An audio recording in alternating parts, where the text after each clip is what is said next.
خیلی جذابه. یکی بود،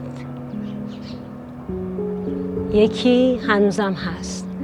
به نام خالق مهر، درختان بوستان نفس در تاریخ 15 اسفند 1402 هر کدام به نیت یک جانبخش اهدا کننده عضو به نام این نامیرایان مزین گردید. انجمن اهدای عضو ایرانیان. چقدر جالب، منم عضوشونم. به به، چه کار قشنگی کردن.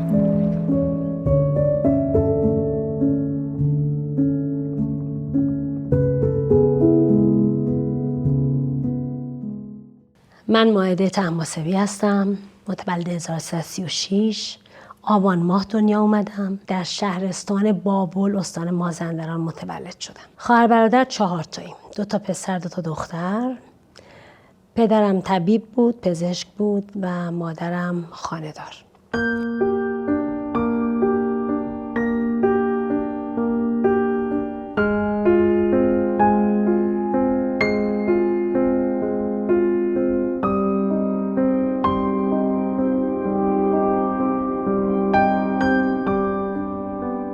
یادمه اون دورانی که من توی کوچه با پسرایی که توی کوچه بودم، من بیشتر با بچهای پسر بازی میکردم، برای که بسیار شیطون بودم. باشون فوتبال بازی میکردم، دوچرخه سواری میکردم و این دوران جذاب تا 9 سالگی. بعد خیلی عجیب بود برای من که یه روزی دیدم پدرم به مادرم داره میگه دیگه یواش یواش نذار مائده بره تو خیابون بازی کنه، دوچرخه‌شو بیار تو حیاط بازی کنه، ما که حیاطمون بزرگه.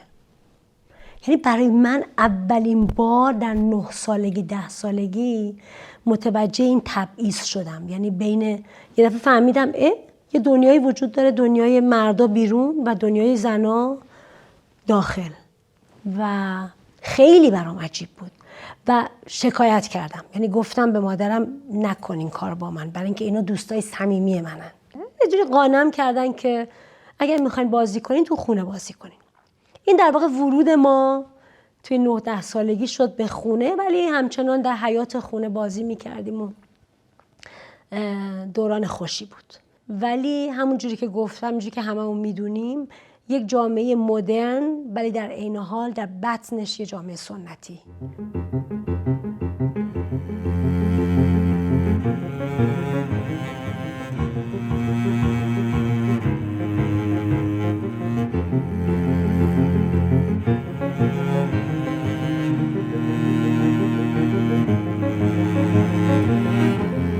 تا فکر میکنم میشه 14 سالگی تا 15 سالگی بابل درس خوندم. اولین باری که حرف مهاجرت پیش اومد به پایتخت، یعنی من میخواستم رشته ریاضی بخونم. در شهرستان ما رشته ریاضی وجود نداشت و اولین بار بود که پدرم گفت برین تهران، شما برین تهران، مدرسه‌های خیلی درجه 1 داره و اونجا درس بخونید. به مادرم گفت حاضری بچه‌ها رو ببری تهران؟ چون خودش هم موقعیت شغلیش هم موقعیت زندگیش خب توی رئیس بیمارستان بود و طبیب بود و مطبی داشت و بعد مادرم گفت آره بریم، به خاطر بچه‌ها میام. و من انقدر ذوق داشتم، یعنی یک مهاجرت از یک محیط کوچیک به یک محیط بزرگتر به تهران اون موقع برای من بسیار شادی بخش بود.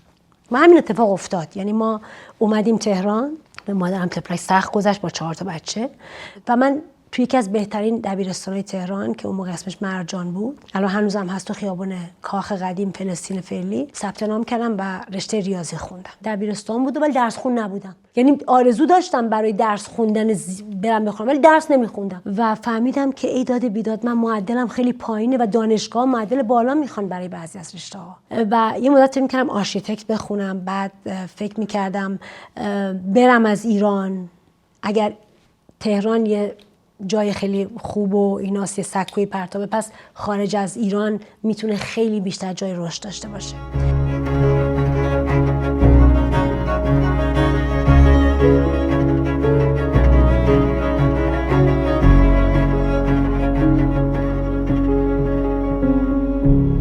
تعریف کنم برات کاملا میخندی، اصلا باورت نمیشه. من تا 12 سالگی سینما نمیرفتم، تا 11 سالگی میترسیدم.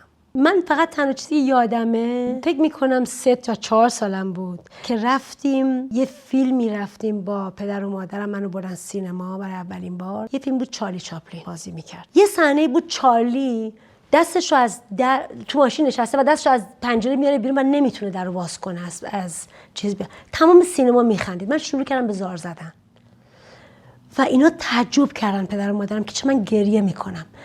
برگشتم گفتم این گناه داره، این نمیتونه از چیز بیاد، از ماشین بیاد بیرون، باید یکی کمکش کنه. و زاری میزدم که اینا مجبور شدن من از سینما بیارم بیرون.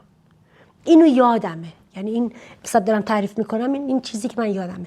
و من از اون به بعد دیگه سینما نرفتم. و تو 12 سالگی اولین بار که خب خودم راه افتادم با دوستام و اینا، رفتم و فیلم رومئو و جولیت رو دیدم، مال زفیرلی رو. و عاشق سینما، عاشق اون فیلم و رویاهای دخترانه توی اون فیلم و بعد عاشق سینما شدم. توی اون شهرستان، توی اون سینمایی به خصوص، تمام فیلم‌های عالی درجه 1 اون موقع آمریکایی رو میبرن نشون میدادن و ما همش رو میرفتیم. فیلم فارسی نمیرفتیم، اگر میرفتیم خیلی محدود، یادم از همون موقع هم زیاد طرفدارش نبودم، ولی فیلمای غیر ایرانی، غیر اون نو فیلم فارسی ها رو در واقع میرفتم. که بعدها که اومدم تهران، سینمای موج نو شروع شد با سهراب شهید ثالث، کیارستمی، با اینا شروع شد. من تمام فیلمای اونا رو رفتم و این اولین زمانی بود که برای من نگاهم جدا شد از نگاه سنتی و خانواده و رفت به سمت و سوی یه نمه روشنفکری و به هر حال حرف زدن و کتاب خوندن و بحث کردن و این حرفا. که اینجا نمی‌اومدیم چیکار می‌کردین؟ چی کار می‌خواستی بکنی؟ چه میدونم از جنابالی که درد تعطیلی داری باید پرسی. مثلا تعطیلی چی کار می‌خوای بکنم آخه؟ چه میدونم، یا بریم خونه مادرت یا خونه مادر من، هستیم از جاده پلوی بریم بالا، از جاده قدیم بیایم پایین. همینه که هست. چی کارش کنم؟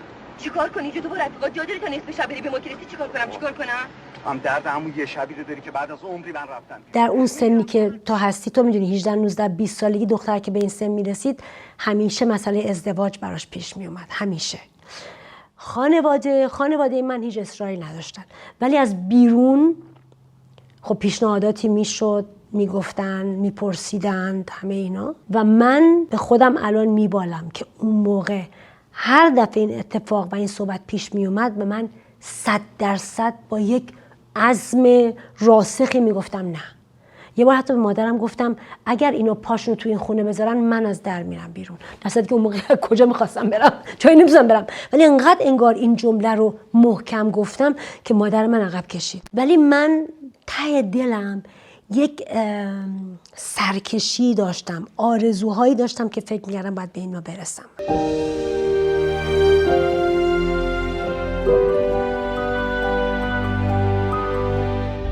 تا اینکه شاهزاده با اسب سفید از خارج رسید. یک آقایی که خیلی هم جنتلمن بود، از منم 7 سال بزرگتر بود، اومد و چون تو خانواده بود اظهار اظهار علاقه کرد و خانواده خوشحال و من خوشحالتر از همه‌شون، من اگه میخواستم برم خارج.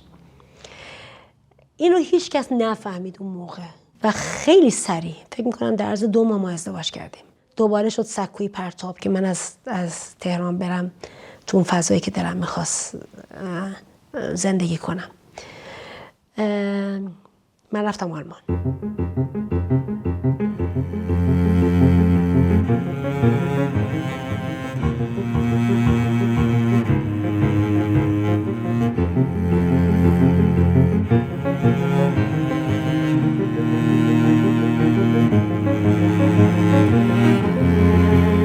چون دیپلم توی آلمان 13 ساله و ما 12 سال اینجا درس میخوندیم، باید 1 سال کالج میرفتم که دیپلم آلمانی بگیرم و رفتم و دیپلم آلمانی گرفتم. بعد نوبت پذیرش شد. 2 تا دانشگاه بود. گفتم یه رویای آرشیتکت دارم که معماری خوندن، برم اون دانشگاه، پذیرش اون دانشگاه رو بگیرم. بعد یه دفعه وسوسه شدم برای دانشگاه علوم اجتماعی. اون دوران اوریانا فالاچی و نمیدونم تمام این داستانا بود و ایران انقلاب شده بود. یعنی من که سال 56 رفتم، 57 انقلاب شد ایران. زدم خبرنگاری، یعنی همون علوم ارتباطات، علوم سیاسی و تئاتر.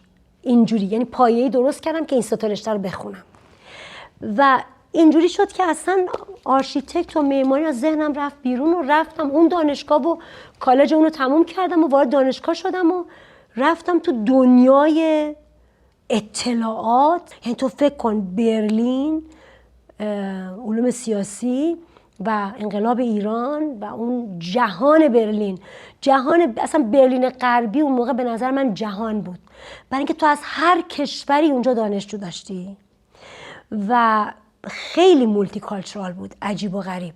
و من کالجی رو تموم کرده بودم که 2 ترم از جاهای مختلف دنیا همکلاسیان بودن و انقدر زود با محیط اخت شدم که اصلا خودم باورم نمیشد. بعد 1 سال که نفر منو میدید اصلا باورش نمیشد من مائده 1 سال پیشم که وارد اون شهر شدم، برای اینکه علاقه داشتم و خوشبختانه جلب هیچ گروه سیاسی هم نشدم اون دوران که خب خیلی هم گروه سیاسی بودن و این رو برای خودم پاهم میدونم به خاطر اینکه تونستم یه جور دیگه دنیا رو بشناسم و دنیامو کوچیک نکردم به ایران و هیچ علاقه‌ای هم به قرمه سبزی و قیم و اینا نداشتم که بخوام خونه بشینم این چیزا رو درست کنم و برم مثلا رستوران ایرانی یا مثلا برم موزیک ایرانی گوش کنم. یعنی دلم میخواست میرفتم برای اون چیزی که داشتم. من در واقع 20 سال غیر از 3 سالی که بعداً تعریف میکنم امریکا بودم به طور متداوم برلین زندگی میکردم و سال 1989 دیوار برلین ریخت و خیلی اتفاق گنده بود. تو فکر کن ورود من به برلین 1978، ریختن دیوار 1989، یعنی نقطه عطف یه سری اتفاقای جهانی.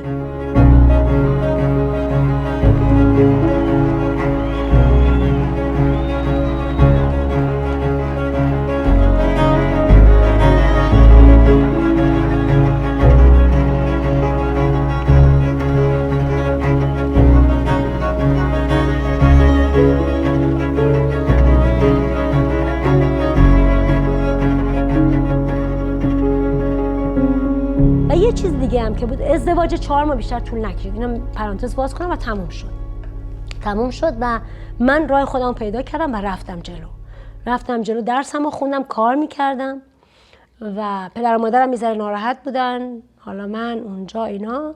بعد یواش یواش دیدن که خب دخترشون بلده چی کار کنه، دختر 20 سالشون درس میخونه، کار میکنه، پولم نمیخواد فلان و قبول کردن. خیلی سخت بود، خیلی دوران سختی بود. یعنی من دارم فکر میکنم یک شهری که تو 19-20 سالته از یک آدمی جدا شدی به این راحتی نبود، خیلی جدایی احساسی، جدایی سختی بود. جدایی سخت نبود ولی احساسی خیلی سخت بود، ولی دوست خوبی بود. یعنی بعداً تبدیل شد به یه دوست خوب و همراه خوب. و اینکه من راه خودم پیدا کردم و رفتم جلو و شروع کردم به درس خوندن و دیگه کار کردن و دوستای بی‌نظیر پیدا کردن و دنیا رو شناختن و یکی از بزرگترین عشقام بود که سفر میرفتم. همون موقع پول جمع میکردم تابستونا یه وری میرفتم. اینا مال موزامبیک، این مالاگاست و کوردوبا جنوب اسپانیاست.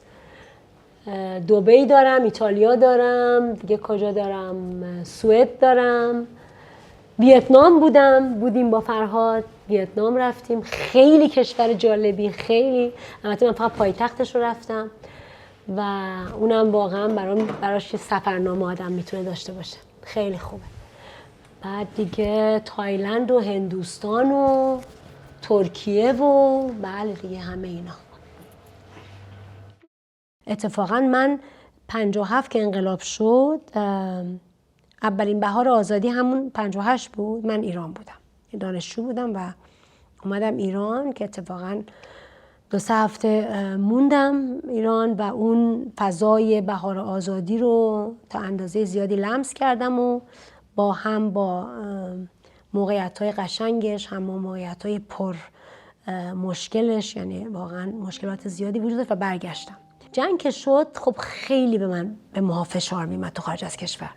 چون تو شرایط جنگ تو وقتی توش هستی و با یک سری آدم زیادی شریک هستی، ولی وقتی دوری و فقط خبر رو میشنفی خیلی تکون دهنده است برات و خیلی سخت گذشت اون دوران.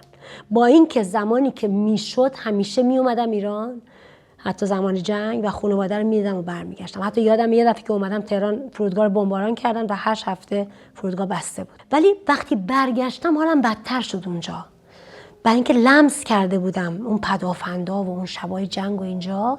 وقتی برگشتم گفتم ببین من اگر اینجا باشم خانواده‌ام نابود شن من باید چیکار کنم؟ میدونی اون دوران بسیار دوران سختی بود، خیلی زیاد.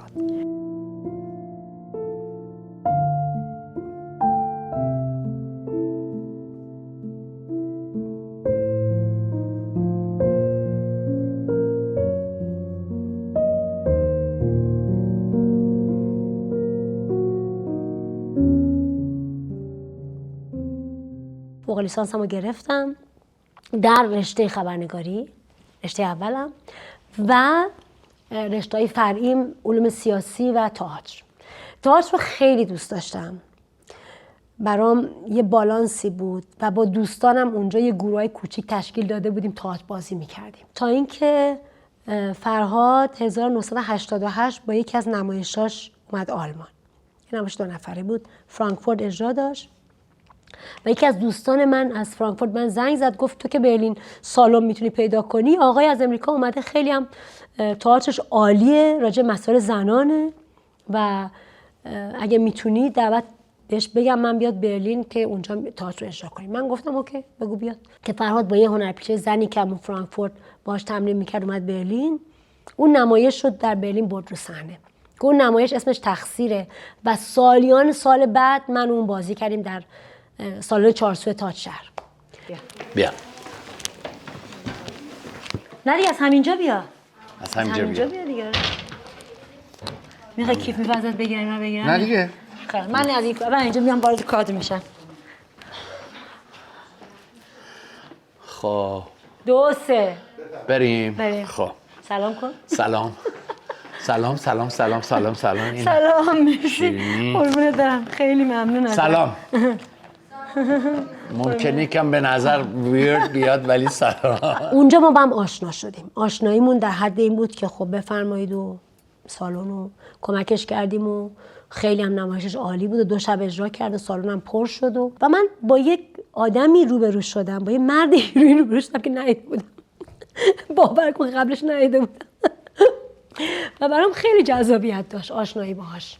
و رفت امریکا، ما موندیم برلین و به هم نزدیک شدیم و با هم دوست شدیم و دیگه من بین آلمان و بین برلین و فرهاد برکلی زندگی میکردم نزدیک سان فرانسیسکو. ما میرفتیم و رفت آمد داشتیم، میرفتیم و میومدیم تا اینکه یه وقتی به من گفت خب اگر از کارت خیلی راضی نیستی تو برلین اینقدر اذیتت میکنه، چون من یه دوره کارم خیلی با آدمای آسیب دیده بود، از روی روانی خیلی تحت فشار بودم. خب اگر خیلی راضی نیستی خب بیا امریکا، منم که گروه تئاتر دارم اینجا، تو هم که تئاتر کار میکنی تو آلمان، بیا اینجا با ما کار کنی مدتی. منم یه ذره فکر کردم، گفتم آخه کارم مثلا حقوق دارم، بیمه دارم، فلان دارم. گفت خب داشته باش، ول کن، ما اینجا نداریم، اتفاقی نمیفته برای آدم، بعدن آدم یه جوری میشه. دیدم چقدر راحت داره زندگی میکنه، چقدر راحت میگیره زندگی رو. یه ذره فکر کردم، گفتم خب بدم نیست، میرم نگاه میکنم ببینم میشه نمیشه. اصلا ما یه رابطه دورادور داریم، حالا یه ذره نزدیک بشیم ببینیم مثلا رابطمون از نزدیک چجوریه. که من رفتم امریکا و خیلی خوب بود، چون شروع کردم اونجا به کار تئاتر با فرهاد، با گروهی که فرهاد داشت، یه گروه ایرانی داشت که مینوشت خودش و بچه‌هاش کار میکرد. ازدواجمون هم ازدواج مسخره‌ای بود، برای اینکه اعتقادی کنجوری نداشتیم به ازدواج. ولی یادم یه سالی فرهاد اومد آلمان، همون فکر میکنم 93 فکر میکنم 74 75 دیدم مثلا 9 سپتامبر ما اجرا داریم، ویزای فرهاد 30 آگوست اکسپایر میشه. بعد گفتم ایوا تو که باید برگردی، ما چیکار کنیم؟ نمیتونیم که. بعد گفتیم خب تمدید کنیم، دیدیم تمدید نمیشه. من یه وکیل زنی داشتم، زنگ زدم گفتم ببین اینجوری شده. گفت خب ابی نداره، برو شهرداری بگو این نامزد میخوام ازدواج کنیم، من براش تمدید میکنم ویزاشو. گفتم ازدواج؟ گفت آره بابا بگو بهشون ازدواج میگه. بعد من گفتم فرهاد این اینجوری میگه و اینا. گفت خب بکنیم دیگه، حالا بریم برای این داستان. و آنچنان شد که ما رفتیم سیتی هال برلین، یه روز ساعت 9 صبح اونجا ازدواج کردیم اومدیم بیرون. همین این آسان ترین ازدواج دنیا بود. نه مهریه داشت، نه طلا داشت، نه قباله داشت، هیچی نداشت. ولی اولین بار زیر یک سقف اومدیم تهران. سال 1377 اسفند وارد ایران شدیم. اولین باری بود که البته بازم تو اتاق پذیرایی خونه مامان فرهاد میخوابیدیم یا خونه مامان من میرفتیم، مثلا یه اتاقی مامان داشت که به ما داده بود. بازم اینجوری بودیم تا زمانی که مامان فرهاد گفت نه دیگه طبقه بالا رو مستاجره میره، شما تعمیرش کنید برید بالا زندگی کنید. عجیبه. اینو ببین میتونی بگیری اینو. این یه پوستر تبلیغاتیه. این موقع که من با اون دو تا خانم آلمانی زندگی میکردم، فکر میکنم الان دیگه تقریبا 30 سال پیش شد، میتونم راجع به 35 سال 40 سال پیش حرف بزنم. یکیشون رفته بود نیویورک و این پوستر رو خریده بود آورده بود تو آشپزخونه برلینمون که با هم زندگی میکردیم. این مدت‌ها رو دیوار بود. من موقع سال 2000 دیگه اسباب کشی کردم و اون خونه به هم خورد و داشتم میومدم، اینو به عنوان یادگار از اون دوران با خودم آوردم. تبلیغ یخچاله. ببین یخچال تازه اومده بود. خانم میاد از بیرون پالتوشو میندازه، در یخچالو باز میکنه و خیلی خوشحاله که یخچالش پره. سال 71 بعد یه نمایش داد به نام چمدان که خیلی هم اجرا شد و حتی به زبان امریکایی هم اجرا شد و به زبان انگلیسی هم اجرا شد و اینا خیلی زیاد اجرا کرد. من بهش گفتم من میرم ایران، اگر دوست داری بیا با نمایشت، بیا با من بریم ایران و اونجا ببین میتونی کار کنی یا نه. و اومد.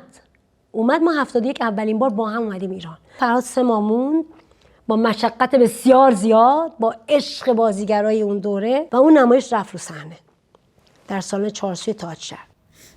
من اصلا تحمل آدمای یک بعدی رو ندارم. فکر میکنم به من حسودیش میشه، نه؟ چطور اینقدر مطمئن بود که من درشو باز نمی کنم؟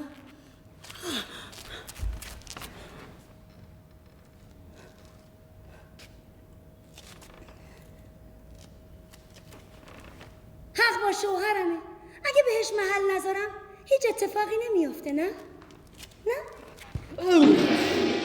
دفعه دومی که اومدیم ایران سال 1373 بود، 2 سال بعد، که فرهاد یک کاری در آمریکا با آقای نصیریان شروع کرد. اومد ایران که آقای نصیریان با اون نمایش بعد از 17 سال رفت رو صحنه که فرهاد و آقای نصیریان بازی میکردن و منم باشون اومدم و موندیم.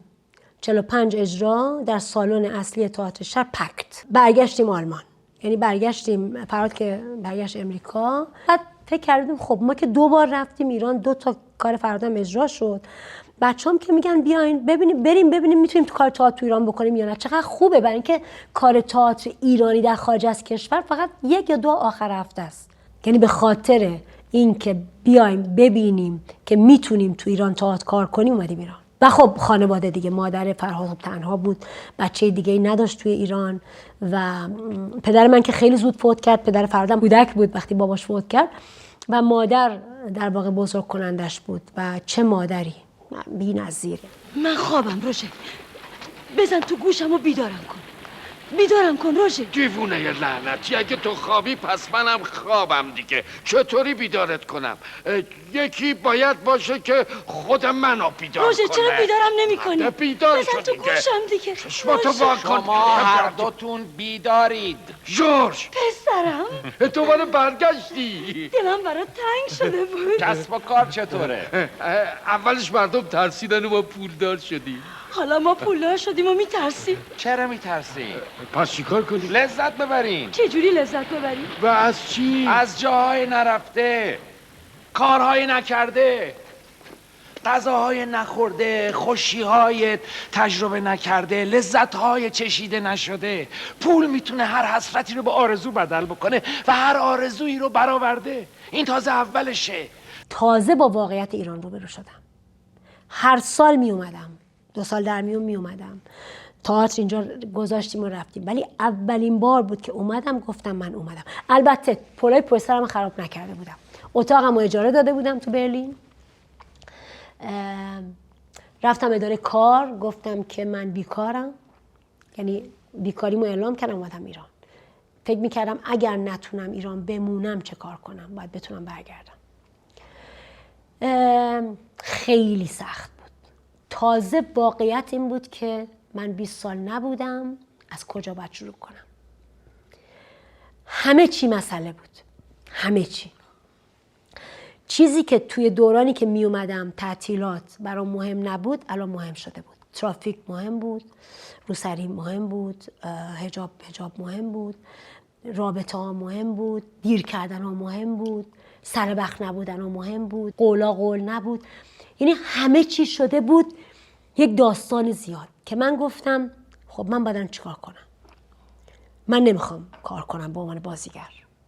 بعد فرهاد میگفت آخه تو بازیگر؟ میگفتم من نمیتونم تو این شرایط کار کنم بازیگر. فرهاد میگفت ببین برو، اشکالی نداره، ولی راهت و جاد یه جای دیگه است. باش. ولی تو این فاصله از 1998 یعنی از همون 1378 من هر 3 ماه در میون میرفتم برلین به بهانه‌های مختلف.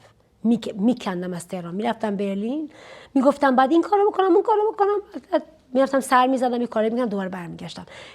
دو هوای شده بودم، نه اونجا میتونست قرار داشتم نه اینجا. خیلی برزخ بود، دوران بسیار برزخی.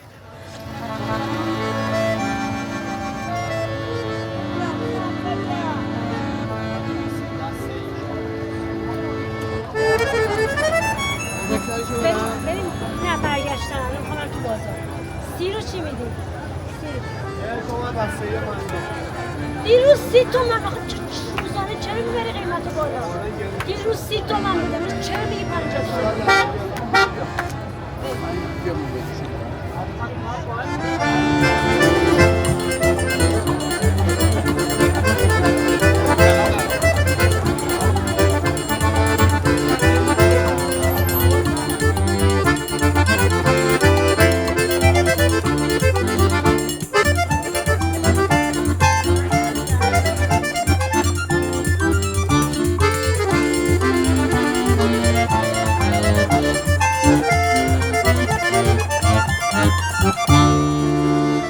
دقیقاً سال 2000 برگشتم آلمان، اتاقم پس دادم، لوازمم هر چی داشتم و دادم رفت و برگشتم. دیگه برگشتم 2000. و این دلیلش هم این بود که تو این فاصله از 78 تا 80 من یه نمایش اینجا کارگردانی کردم. یعنی اولین کاری که من و فرهاد بردیم رو صحنه یه نمایشنامه بود که من کارگردانی کردم، فرهاد بازی میکرد. یادم دفعه اول یه نمایش رو مائده کارگردانی کرد که فقط من بازی میکردم و خیلی ها فکر کردن که خیلی ها متلک گفتن، یعنی فکر کردن که اون این کار رو نکرده، میدونی. و من یادم مائدم زیاد اهمیت نمیداد که مثلا میگن، میدونین منظورمو میفهمین چیه؟ آره. گفتن این کار فرهاده، حالا مثلا داره دست زنش داره انجام میده.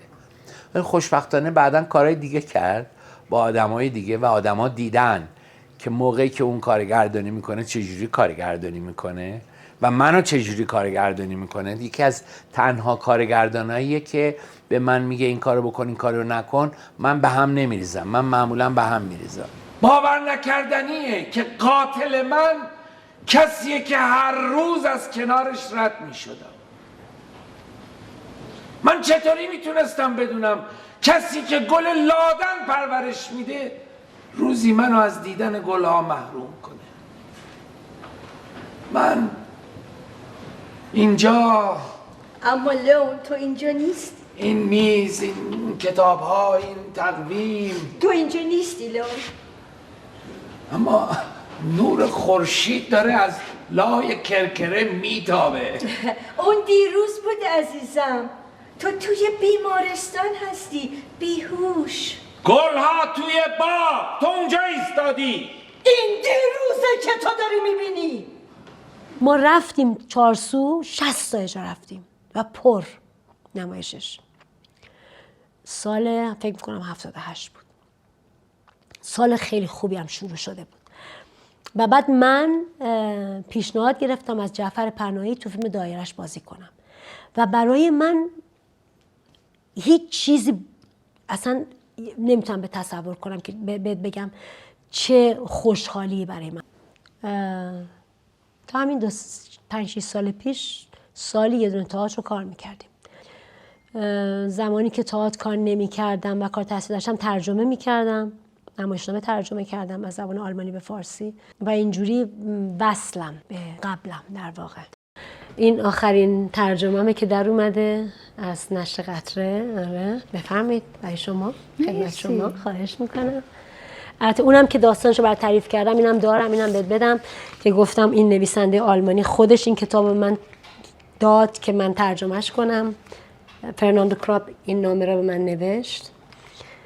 ممنونم. بفرمایید. زندگی با فرهاد آیش. ببین زندگی من و فرهاد آیش خیلی زندگی سیال و روانیه، سنگین نیست.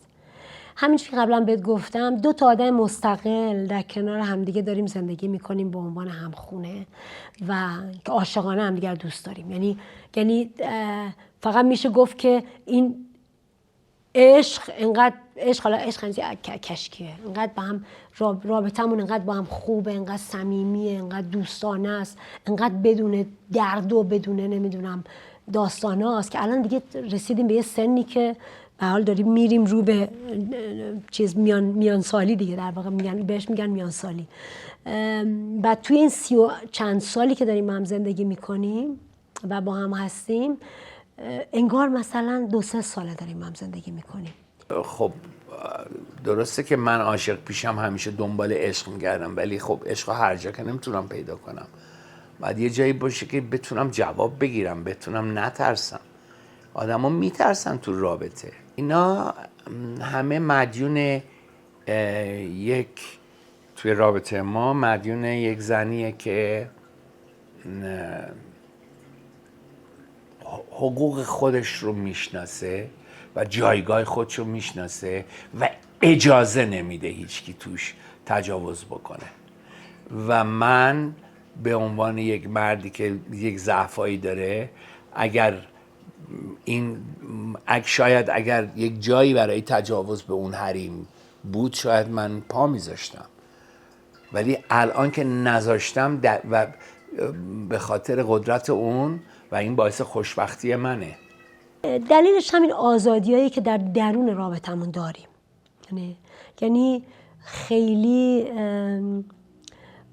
قراردادی نیست. حتی اون موقعی هم که با هم اومدیم ایران یه مسئله بود که بچه، من که از خارج از کشور میدونستم که هیچ وقت دلم نمیخواد بچه دار بشم. مثلا یکی از صحبتام اول با فرادم همین بود که اونم گفت نه من زیاد به بچه فکر نمی کنم. گفتم برای اگر فکر میکنی میخوای بچه دار شی بدون که با کی روبرو هستی و از الان بگو، چون من میدونم که بچه نمیخوام. گفت نه منم نمیخوام و اینا. و خلاصه به هر حال ما یه زندگی داریم که خودمونیم، واسطه نیستیم وسط، بچه نداریم و بچه نداشتن هم میتونه راحت باشه هم میتونه سخت باشه، ولی انگار به زندگی ما ساخته که الان بچه نداریم. الان نمیدونم چند سال دیگه کج و کوله باشیم، چه جوری باشیم، چه اتفاقی بیفته نمیدونم، ولی تا حالا یه زندگی خوب داشتیم و راضی. یه همسر دارم شاه نداره، صورتی داره ماه نداره، از خوشگلی تا نداره، به کسونش نمیدم، به همه کسونش نمیدم. مایده رو نمیتونی انتخاب کنی. دنیا با یه آدمی که انقدر میتونه زندگی تو رو تغییر بده با انتخاب نیست، شانسه. هر روز من این خوشبختی رو احساس میکنم، هر روز، و هر روزم بهش ابراز میکنم. یعنی هیچ روزی نیست که بهش نگم چقدر دوستش دارم، چقدر برام مهمه، چقدر زندگیم رو تحت تاثیر قرار داده و میده و چقدر من احساس خوشبختی میکنم. همه اینا به خاطر چند تا چیز تو وجودش. یکی این که خودشه، اینو هم من میگم، هم دوستانش میگن و هم کسانی که میشناسنش. همه میگن چیز ظاهرا ساده ایه یه کسی خودش باشه، ولی انگار توی دنیای ما آدما اونقدر خودشون نیستن که یکی خودشه اینقدر مورد توجه قرار میگیره. یکی این که قویه، محکمه، هیچ گونه وابستگی توی رابطه با مائده من احساس نمی کنم و کسان دیگه هم که باش دوست هستن هیچ گونه وابستگی باش احساس نمی کنن. همبستگی احساس میکنن ولی وابستگی احساس نمی کنن. مائده یه خانومیه که به شدت مثبت اندیش، در این حال واقع‌گراست و خودشه. میدونین اصلا چیز تعارف نداره، یا میتونه یا نمیتونه. درنش وقتی مائده میگه نه من خیالم راحت که واقعا از ته دل گفته، من ممکنه یه ذره به خاطر رو درباسی بگم آره یا نه رو یه جورایی توش شک داشته باشم، ولی همین رو راستیش خیلی کمک بزرگیه توی حفظ رابطمون. پیش قدم شدنش تو کمک تو هر زمینه‌ای یه وجه مشخصه مائده است که همه ما دوستا بهش واقفیم و اینکه همیشه آماده است برای اکشن. به قول معروف هر برنامه‌ای باشه مائده اولین نفریه که بله رو میده، هممون رو راه میندازه، پر انرژیه و خیلی نیاز داریم هممون یه آدمی اینجوری تو زندگیمون و اینا رو شاید به خودش مستقیم نمیگیم لزوما همیشه مائده تو اینجوری هستی، ولی تاثیرش تو زندگیمون هست. خوشحالیم اینه که زندگیمو ساختم، خودم رو هم ساختم، یعنی خودم محک زدم به عنوان یه زن ایرانی که خودم برای خودم تصمیم بگیرم، هیچ کس دیگه برام تصمیم نگیره. خیلی هم تصمیم اشتباه گرفتم شاید هم تو زندگیم، ولی الان جایی که واسادم فکر میکنم اگه تصمیم غلطم گرفتم میبی نداشت، از غلط‌ها و از افتادن‌ها و از شکستن‌ها بلند شدم دوباره و دوباره شروع کردم.